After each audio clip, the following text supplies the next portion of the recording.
Hello, everyone who is wanting to see the new Red Eagle Politics documentary about how Kyle Rittenhouse will be likely acquitted, okay?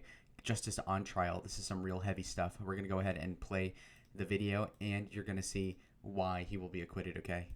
Hello everybody and welcome back to Red Eagle Politics. Make sure to like this video down below and subscribe to the channel if you are new. So the summer of 2020 was a dark time for our country. BLM riots over debunked narratives were egged on by the mainstream media, our political elite, and mega corporations that ended up costing dozens of lives and billions of dollars worth of damage. Obviously, we know what took place in Minneapolis surrounding the George Floyd incident in late May, but several months later, another so-called police brutality case took place in neighboring Wisconsin in the city of Kenosha. In this case, Jacob Blake, a 29-year-old black man who was under arrest for sexual assault, was resisting arrest, putting officers in a headlock, and armed with a knife. Blake did not comply with orders, and attempts to de-escalate the situation failed. Blake was shot in self-defense and survived the shooting. However, that did not stop politicians from both sides. Doesn't that make him a Chad, though? He fought the cops to a headlock. Those pussies didn't even shoot him. They didn't even kill him. They shot him several times and he still lived. So if anything, Jacob Blake is an evil Chad because he got shot several times. You can really just call him the 50 Cent. He got shot 9 times, whatever, and he's still over here outliving Derek Chauvin probably. I mean, this is just a tragedy. Really bad. Sides of the aisle from virtue signaling to his defense, and it didn't stop the Milwaukee Bucks from canceling one of their playoff games either. And most notably, yet least surprising of all, it didn't stop far-left agitators and BLM from rioting in the streets. Small businesses were destroyed en masse as $50 million worth of damage were inflicted in defense of a career criminal. As the tensions escalated, an official state of emergency in Kenosha was declared on August 25th by Governor Tony Evers, which was enacted after 2 days of rioting. The rioting would continue in a much lesser capacity until early September. However, the third night was particularly brutal, and that's where the legend of America's vigilante, Kyle Rittenhouse, comes in. Kyle Rittenhouse was a 17-year-old at the time from northern Illinois. He lived about 20 miles away from Kenosha. Kyle's 5 months older than me. What a boomer. Wow, a mile or so from the Wisconsin border near Antioch, Illinois. Rittenhouse had been involved in several police cadet programs and was an upstanding citizen and certified lifeguard who wanted to go into the line of fire to help his... He was born the same month as American icon and rap god Maddie B. Raps. Community. In short, he was there to defend private property and to provide medical assistance, but he ended up getting involved in an altercation with protesters. He was chased down by Marxist agitators who shot at him, attempted to take his gun, and tried to knock him unconscious with a skateboard. Kyle fired back, defending himself, and killed 2 of the protesters in self-defense, wounding 1 more. Kyle then promptly turned himself into the police and was later charged with 6 counts, all of which we will analyze in this video. So some may ask, why am I doing this documentary now, over a year later? And that is because, as many of you know, the trial is currently ongoing. In this video, I'm going to explain what took place that night, why Kyle acted in self-defense, debunk some left-wing myths about the situation, and explain why Kyle is likely to be freed of all of the charges, bearing some ridiculous courtroom gymnastics, which in this day and age cannot entirely be ruled out. So I think it's important to provide some more context for what took place that night. Earlier in the day, Kyle was with a friend cleaning up graffiti at a local high school that was caused by the rioters. Later that day, Kyle and his friends got a call about a small business owner who Jeez, is that a real picture? What? What? That's disgusting. His car dealership burned down during the riots that may have needed some help to defend what was left of his business, which mainly included 2 mechanic shops. They then went to the businesses armed with AR-15s in an attempt to protect them against the violent agitators, which is fairly reasonable given the fact that these people have burned down plenty of businesses and have taken lives in the process. Before the incident took place, Rittenhouse was interviewed by independent media about why he was there, and he had this to say. People are getting injured, and our job is to protect this business, and part of my job is to help people. If there's somebody hurt, I'm running into harm's way. So as we can tell, Kyle seems like a stand-up guy protecting his community. Seems like an all-around nice kid, not this bloodthirsty right-wing extremist monster that the character assassination squad known as the mainstream media has made him out to be. While Kyle was defending the property, he had heard about a fire that rioters had set at a nearby gas station. You can see him here with a fire extinguisher rushing to put it out as a dumpster was set on fire. At the gas station, there was a mob confrontation, as seen here. That's where we see our first culprit, Joseph Rosenbaum. Angry Manlet alert. that the dumpster fire was put out. Rosenbaum confronted Kyle, getting very angry and provoking the incident. He yelled at him various times, "Shoot me," and then the N-word without the hard R, trying to stir up drama. No shots were fired at this time. What'd he say? Rewind. And then the N-word without the hard R, trying to stir up drama. No This white monkey is getting mogged by this ghetto hood bitch already. So he wants to die, okay? This should be a complete pardon, like, okay, even if you killed him, he literally wants to die, so, you know, like, if you're a leftist who believes in consent, and this guy said, shoot me, nigga, like, you gotta kill him, right? Shoot me, and then the N-word without the... Isn't assisted suicide kosher with the left now? Hard R, trying to stir up drama. No shots were fired at this time, but it's pretty ironic given the whole situation. Also, you can get away with saying the N-word as long as you're a pedophile who happens to be shot by Kyle Rittenhouse, which is kind of based. So, I'm not looking forward to using that loophole with the left, but that is one that exists apparently, because the left, very opportunistic on how they enforce the N-word rule. Not because I'm calling Rosenbaum racist because of this, because he didn't really use the term in a racial way, but because if Kyle shot Rosenbaum for this particular reason, plenty of those who are slandering him for not even the top 5 things he had wrong. Himself likely would have been taking his side. It's pretty ridiculous. Rioters then went towards the property Kyle was defending and were damaging vehicles near the mechanic shop. Kyle fled back there, and the mob followed him, knowing he was going to defend the business. Soon after, Rosenbaum confronted Rittenhouse, throwing a plastic bag at him, and Rittenhouse attempted to flee, again showing that he was not out for blood. A member of the crowd fired a gunshot up in the air, and Rosenbaum tried to grab Kyle's gun, as Kyle then in turn fired back 4 shots, hitting Rosenbaum in the lung and liver, and also the pelvis, as the mob kept advancing towards Kyle, I shot him yelling threats such as "beat him up" and "get him." Then Kyle was chased down the street by protesters, and one of them them hit him from behind, knocking off his cap. Kyle was then drop kicked by a protester as he fell to the ground. That's where he was charged out with a guy that was holding a skateboard named Anthony Huber, who hit Kyle from behind with it, grazing his shoulder, and Huber tried to then grab control of the gun. Kyle fired back and took him out clean, firing directly into his heart and right lung. Kyle then put his hands up, but was then approached by Gage Grosskreutz with a handgun, who then proceeded to charge towards him and was shot in the arm by Kyle. Grosskreutz actually survived the attack and arguably helped Kyle out in this trial, ironically enough, which we'll get to later. Look at those white ass holes in his ear, bro. Kyle then tried to turn himself into the police, which allowed him to leave and go home. The next day, Kyle turned himself into the Illinois police, which then saw him extradited to Wisconsin. He now faces 6 charges, all of which we will get to and debunk in part 3 of this video. But now, we enter part 2, debunking the left's myths about the situation. I feel like this is important to do before we get into why the specific charges are false, in order to prevent any ridiculous, distracting counter-arguments to why he should be freed. Myth number 1, Kyle was a racist or a white supremacist. This does not hold up in reality whatsoever. The burden of proof is on them to sufficiently explain why he is one, and there is literally no evidence. They will likely say it is because he posted Blue Lives Matter stuff on Facebook, which really shows how deranged the Marxist opposition has truly become at labeling everything they simply disagree with as a form of racism or whatever. The same thing goes for his appearance at the front row of a Trump rally. The truth is that when they attack Kyle for this, they're just using him as a vehicle to attack all those who oppose the agenda of BLM or to attack all 75 million plus Trump supporters. Either way, this doesn't add up. Kyle was in a few Facebook groups that were pro-police, and he attended fundraisers and attempted to bridge the gap between police and the communities. He's not even close to a radical on this issue even. Not to mention the fact that previous court paperwork had identified him as Hispanic in the past. I'm not entirely sure this is 100% accurate, given the fact that this case had him listed as Latino brother moment? white, and not to mention that Rittenhouse is not a Hispanic surname and Kyle's complexion is relatively fair, but it's very possible that Rittenhouse isn't even 100% white to begin with. Therefore, labeling him as a white supremacist gets even more ridiculous. This shouldn't need to be said, but given many responses to this incident on the left, they'd have you thinking that Rittenhouse hunted down a bunch of unarmed black people in cold blood, which is objectively untrue. There's also this notion that if Kyle was black, he would be treated differently or something, which is ridiculous and unsubstantiated, especially given the fact that a black school shooter from Arlington, Texas was recently released on bail under the guise of the fact that he acted in self-defense. Myth number 2, Kyle crossed state lines with a gun. This is not even true either. Kyle did cross the state lines to be in Kenosha, but he could literally throw a rock out of his window in his house and it would land in Wisconsin. He literally worked in Kenosha at the time. The gun was his friend's gun who lived in Wisconsin, so he did not carry it across state lines. This is a pure subversive attempt by the mainstream media to sensationalize the situation to make it seem like Kyle did something wrong where he really didn't. Myth number 3, Kyle came with the intention to commit violence. Wrong. Kyle literally came with the opposite intention. The media has tried to paint this narrative of Kyle being out for blood that night, killing innocent protesters just for fun because he hates black people or something, when in reality Kyle was there to defend private property as already established and to give medical care to those who need it. Hence why he was wearing gloves, another attack line that's used by the left. Okay, but low-key, like, if you go to, like, defend a building in the right, you do kind of want to kill people. That is completely okay in my opinion, though. Like, I mean, that is kind of the point. Like, if you want to be a security guard, you want to eventually, like, get to shoot someone, handcuff people. That's part of the job. If you join a war, you by and large do want to see some action. You know, obviously without the consequences, but still, right? I mean, you're kind of curious. If you're going out hunting, you want to shoot something.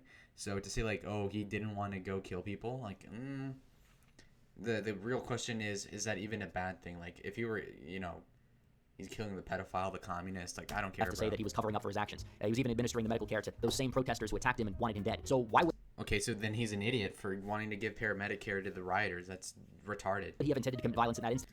What this shows is that Kyle was just trying to LARP. He's being naive. He's like, oh, it's like a video game. I'm going to deploy here. I'm going to help people. I'm going to shoot bad people. Like, this is It's also clear that he didn't brandish his weapon until it was necessary to protect his own life, something that even Gage Grosskreutz, the lone survivor from the shooting, admitted on the stand during trial. Also, if he intended to commit violence, why did he attempt to turn himself into the police soon after? Not to mention how many other people he could have shot at, given the amount of angry protesters, many others who attacked him as well. This does not hold up. Myth number 4, Kyle shot at innocent protesters. This is untrue. Every single person that Kyle shot at endangered his life in some way or another. Rosenbaum literally provoked the first confrontation soon after telling people that he was going to murder people that night. Then he charged at Kyle and was shot in self-defense. Had Kyle not shot back, not only would he have been dead, but Rosenbaum likely would have been charged with first-degree premeditated murder, at least in a just society, based off of the fact that he was talking about killing people earlier that night. The second person Kyle killed in self-defense, Anthony Huber, not only tried to grab control of Kyle's gun, but attempted to hit Kyle over the back of the head with a skateboard, which is a deadly weapon, contrary to what many people may believe. It's made of wood and metal and can easily knock you unconscious or kill you in some cases, like this self-defense case here in 2015 in California. Therefore, since Huber charged Kyle with a deadly weapon and for some reason tried to take his gun, which he could have easily used to kill him, Huber was not innocent, and Kyle standed his ground. Not only that, Kyle waited until he necessarily had to in order to fire back, which arguably put his life in more danger than it was originally. The third person shot, Gage Grosskreutz, was not killed, but it was also a self-defense as he charged at Kyle with a handgun, something he admitted to in court, to the prosecution's dismay.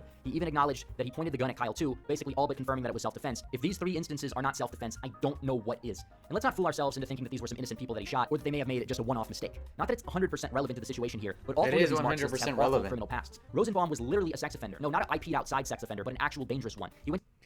Great reference to peeing outside. I have seen very many people on the internet fall victim to pissing under a streetlight in an abandoned road and have a cop drive by. Very unfortunate case. You know, many such cases. So newly released Joseph Rosenbaum, sex offender, obtained by Wisconsin from Pima County. You know, a great county, one of the best counties in Arizona. Let's be honest, top 2 counties in Arizona. Beautiful area, great suburbs in Pima, beautiful suburbs. You know, has very great people in Pima. Not going to specify, very great people in Pima though. And what the fuck? Joseph Rosenbaum was charged by a grand jury with 11 counts of child molestation and inappropriate sexual content with underage children, including anal rape. The victims were 5 boys ranging in age from 9 to 11. Are you kidding me? I didn't even think that was that bad. I didn't know it was 11 counts and 9 to 11-year-olds. And boys, too. Not only are you a pedo, you're a gay pedo, too, bro. Oh, my God. They should have killed this guy. Why is he not dead? Went to prison for sexually molesting a bunch of 9 to 11-year-old boys. Not a very good human being, to say the least. Anthony Hoover was somebody who beat up his family members and threatened to gut his brother like a pig and burn their house to the ground. Really a sick man through and through. Grosskreutz, the lone survivor, has a history of criminal gun charges and was arrested for prowling or loitering with the intent of committing a crime near a police station not too long before the incident occurred, the crime which he was cited for.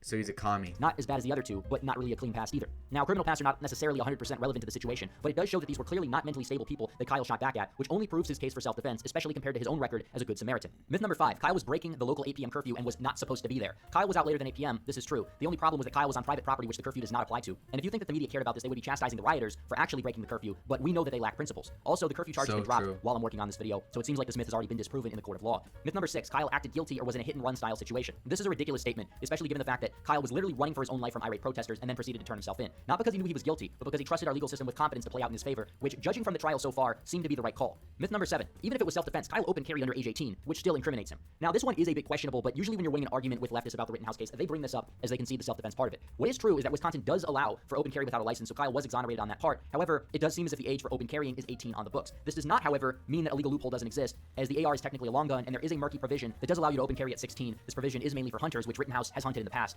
But either way, it's a dumb, unconstitutional law. Why does he look like Hank Hill in that picture, bro? Myth number 8, Kyle was rejected from the Marines and was thus mentally... Also, if you think he deserves to go to jail on a technicality, you're a fag, honestly. Like, Kyle... So what if he was open carrying at 17? Like, that's a Chad move. It should be legal for 17-year-olds to have AR-15s in public, within reason. Like a good old boy like Kyle can. Obviously, these gang members shouldn't have those guns. But by and large, I mean, these good guys, these guys that are wannabe cops, I don't see them killing anybody for no good reason. I mean, these people are killing commies and pedos. He's reasonable. Again, the main point in me being sarcastic is that charging him on the gun thing is kind of stupid, and if he does get charged on that, that will be very annoying. Unstable. Now, this is just slanderous because the military rejects 80% of all recruits, so rejecting Kyle literally means nothing in the grand scheme of things. So that concludes part 2 of this documentary as we go on to part 3. I didn't know he was rejected from the Marines. That is kind of interesting. That being said, Kyle did have glasses, I think, in one of these pictures, so, I mean, obviously, if he has shitty eyesight, he's not going to get accepted into the Marines, right? So maybe that's it. Or maybe he has other issues. Who knows? 3. Why Kyle should and likely will be acquitted. First, starting out with debunking the 6 charges. Now, keep in mind, these need to be proven beyond a reasonable doubt for a jury to convict, which a good benchmark for that would be 75% plus certain that Kyle is guilty. The charges are first-degree reckless homicide against Rosenbaum, first-degree recklessly endangering safety against a reporter, first-degree intentional homicide against Anthony Hoover, attempted first-degree intentional homicide against Gage Grosskreutz, first-degree recklessly endangering safety of an unknown male, the same one who dropkicked Kyle. This is an awesome picture, and I mean, this is definitely like, okay, you're going to drop kick the kid and you're also going to smack him with a skateboard, or is this a different guy? It is a different guy.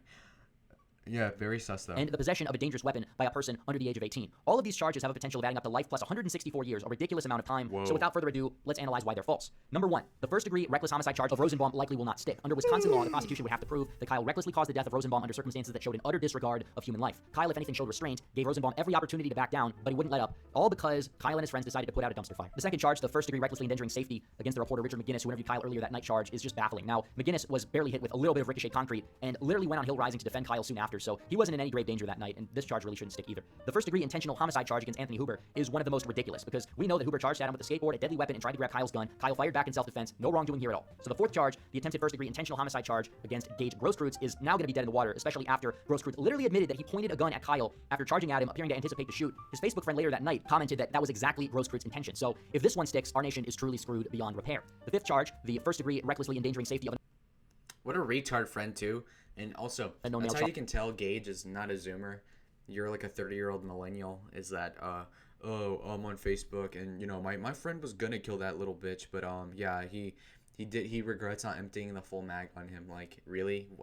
What sort of low IQ take would it be for you to say, I'm gonna defend my friend's masculinity, and then indict him? in the court of law like that. Charge is just absolutely laughable. This guy literally dropkicked Kyle when he was down, and the only innocent individual safety in danger was Kyle's. So, if anything, this guy and Gage Grosskreutz should be on trial, not Kyle, because they actually did something wrong that night. The last charge is the underage weapon possession charge, and honestly, this one could end up going either way. However, it's a Class A misdemeanor, which faces a maximum penalty of 9 months in jail or a $10,000 fine, the latter, which I'm sure a GoFundMe or GiveSendGo can cover in like a few seconds. Still, I want to explain why the charge may be able to be dropped. The Wisconsin law states that one must be over 18 to carry, yet exceptions for long guns like the one Kyle was using are present for those who are 16 years of age or older, mainly for hunting purposes, but the law is unclear if that is the only application of it. This is one that will be argued in court for days to come, and I say that there is a greater than 50% chance that this one does not stick, especially because of the potential for a mistrial. Still, even if it does, it's not significant in the grand scheme of things, as it is not a felony and likely will end up just being a fine. So there you have it. Kyle has a very strong case for exoneration. Now, in a fair society, this wouldn't be a trial to begin with, but that's a little bit beside the point. I understand that even many on the right are skeptical that this verdict will go in Kyle's favor, especially after the mob rule won during the Chauvin trial. I did want to take this part of the video to explain why Kyle's chances at acquittal are far higher than Derek Chauvin's. So it's important to note the context between the George Floyd and Jacob Blake scenarios. George Floyd's death was far more prevalent in the news and was the main thing that sparked the 2020 riots. Jacob Blake was far more guilty than Floyd, and there was less sympathy to be had, especially as Blake did not even die from the shooting, which was done by a black police officer. The local public perception of the protests surrounding Blake as a whole was a lot worse, and you can see that by just comparing the election map of Metro Minneapolis and Kenosha County, Wisconsin shift from 2016 to 2020. It also goes without saying that Rittenhouse did not shoot Jacob Blake. He killed 2 Antifa criminals, one of them being a pedophile, and injured another in obvious self-defense. Not to mention the fact that Rittenhouse's trial is not nearly as nationalized as Chauvin's was, and most of the people talking about it seem to be on the right, unlike the Chauvin case, which was talked about by nearly everybody. Nobody's going to be writing about this verdict. I mean, we're probably going to see a lot of leftist salt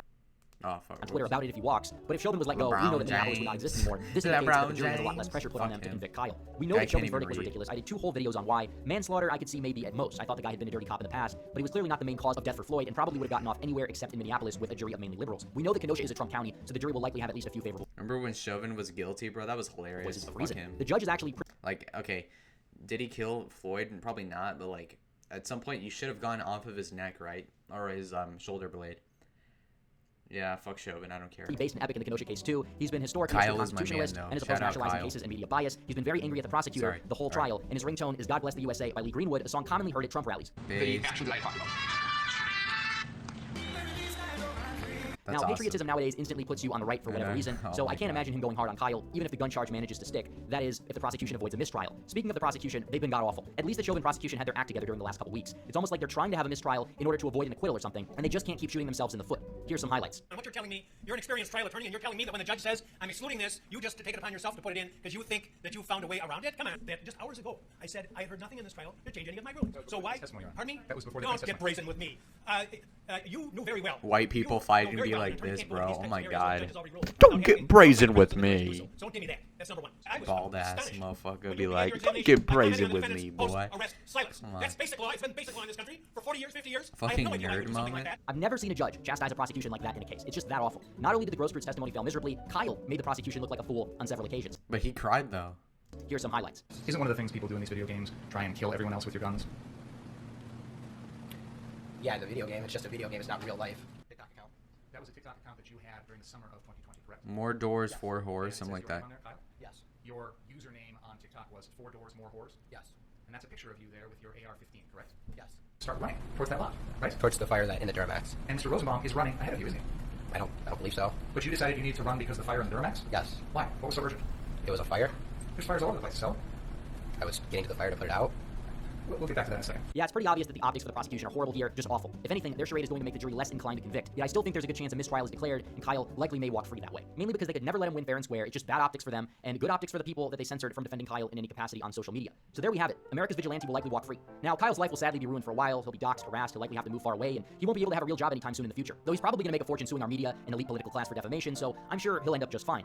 But just because his life has been turned upside down, it's important to stress that it does not mean that Kyle did anything wrong. In fact, he's a symbolic martyr either way. When people are too afraid to protect their communities and police are too afraid to do their jobs, brave people will rise up and take matters into their own hands, even if it means putting their lives on the line to do so. Would I personally have been brave enough to put my life on the line to defend my community in this manner? No. And would have I been gracious enough to provide medical care for those who want us off the face of the earth? Absolutely not. And I would not encourage most people to go out there on the front lines like Kyle did. Many would have gotten themselves seriously hurt. The fact that Kyle was left unscathed was nothing short of a miracle. But I do think that there is something inspirational about Kyle's well-intentioned, community-oriented spirit. It goes without saying that the elite want ordinary people to be too afraid to defend themselves from the mob, literally, and feel too afraid to go protect their communities. This is what happens when police are too afraid to do their jobs. The old saying goes, weak men create hard times create strong men. And Kyle is definitely a strong man, and I wish him luck on the trial, which I do believe will see him walk, and for the rest of his life, from which I hope he is able to succeed. And that's all I have to say. So anyways, guys, thank you all for watching this documentary. Like this video down below, subscribe to the channel, and hit the bell so you never miss another video. Follow me on social media. The links are all in the description below. As always, guys, thanks for watching. Red Eagle, out. Out. Okay. That is that video. That's the documentary. So my expectations were decently high. Red Eagle has been hyping this up a little bit.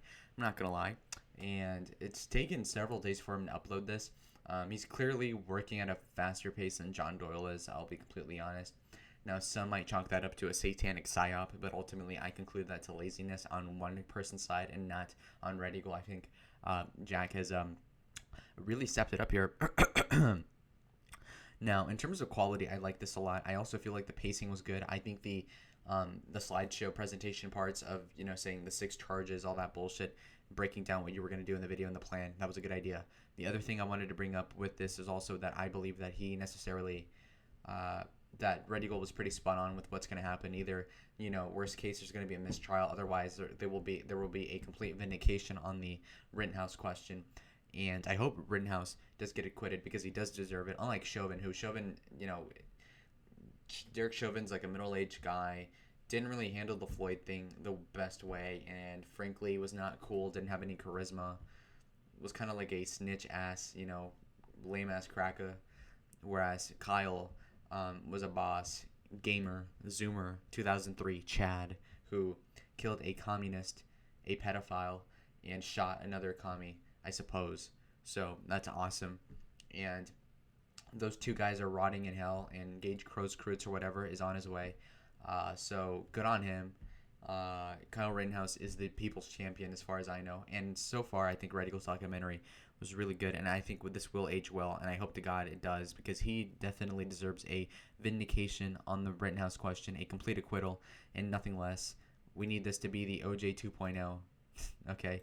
Thank you so much for watching. And I'll catch you on the next upload. Bye.